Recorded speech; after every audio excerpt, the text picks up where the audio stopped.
সম্প্রতি চীন সফরে গিয়ে ভারতের সেভেন সিস্টার্সের সাথে বাংলাদেশের তুলনা করে অন্তর্বর্তী সরকারের প্রধান উপদেষ্টা ডক্টর মুহাম্মদ ইউনূস বলেছিলেন, বঙ্গোপসাগরে আমরাই অভিভাবক। ভূ রাজনীতিতে আঞ্চলিক এই বাস্তবতাকে পাত্তা না দিয়ে ভারত জুড়ে তোলপাড় সৃষ্টি করেন সেখানকার রাজনীতিকরা। বিষয়টিকে নেতিবাচকভাবে না নিয়ে কথা বলেন ভারতীয় পররাষ্ট্রমন্ত্রী এস জয়শঙ্করও।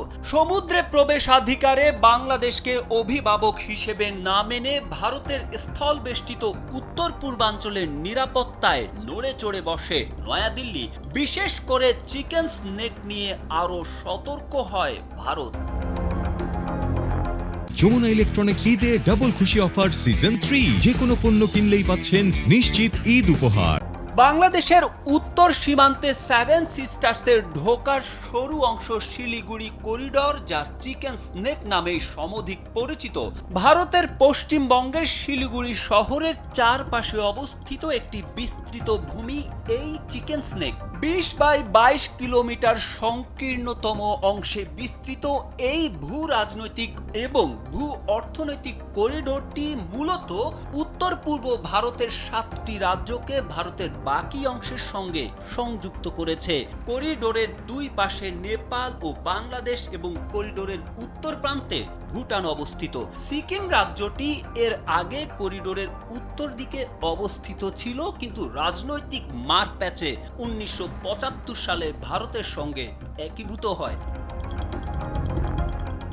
ভারতীয় সেনাবাহিনীর বরাত দিয়ে সেদেশের প্রভাবশালী সংবাদ মাধ্যম ইন্ডিয়া টুডে এক প্রতিবেদনে জানিয়েছে, উন্নত সামরিক প্রস্তুতির মাধ্যমে যে কোনো হুমকি মোকাবেলা করতে প্রস্তুত তারা।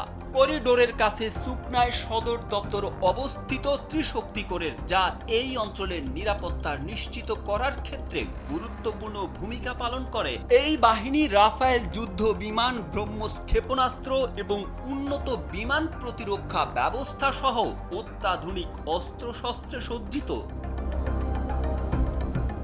ভারতীয় সেনা প্রধানের সাম্প্রতিক বক্তব্য করিডোরটির নিরাপত্তার বিষয়ে ভারতের অবস্থানকে আরও জোরদার করেছে। তিনি জোর দিয়ে বলেন, চিকেন স্নেক ভারতের সবচেয়ে শক্তিশালী সামরিক অঞ্চল। সেখানে যে কোনো হুমকির ক্ষেত্রে পশ্চিমবঙ্গ, সিকিম এবং উত্তর পূর্বাঞ্চলের বাহিনীকে দ্রুত মোতায়েন করা সম্ভব। চিকেন স্নেককে ভারত কতটা গুরুত্ব দিচ্ছে তা সেখানকার সামরিক উপস্থিতিতে স্পষ্ট। ইন্ডিয়া টুডের প্রতিবেদনে বলা হয়েছে, এই অঞ্চলের নিরাপত্তা বৃদ্ধির জন্য ভারতীয় বিমান বাহিনী মিগ বিমানের পাশাপাশি হাসিমারা বিমান ঘাঁটিতে রাফায়েল যুদ্ধ বিমানের একটি স্কোয়াড্রন মোতায়েন করেছে। সম্ভাব্য হুমকি প্রতিরোধের জন্য করিডোরে ব্রহ্মোস সুপারসনিক ক্রুজ ক্ষেপণাস্ত্রের একটি রেজিমেন্ট মোতায়েন করা হয়েছে। যে কোনো আকাশ আক্রমণ রোধ করার জন্য ভারত এই অঞ্চলে S-400 ক্ষেপণাস্ত্র ব্যবস্থাও মোতায়েন করেছে। রয়েছে আকাশ প্রতিরক্ষা ব্যবস্থা। এগুলো অতিরিক্ত স্তরের নিরাপত্তা দিয়ে থাকে, যে কোনো অনুপ্রবেশের বিরুদ্ধে আকাশ সীমা সুরক্ষা নিশ্চিত করে এই ব্যবস্থা।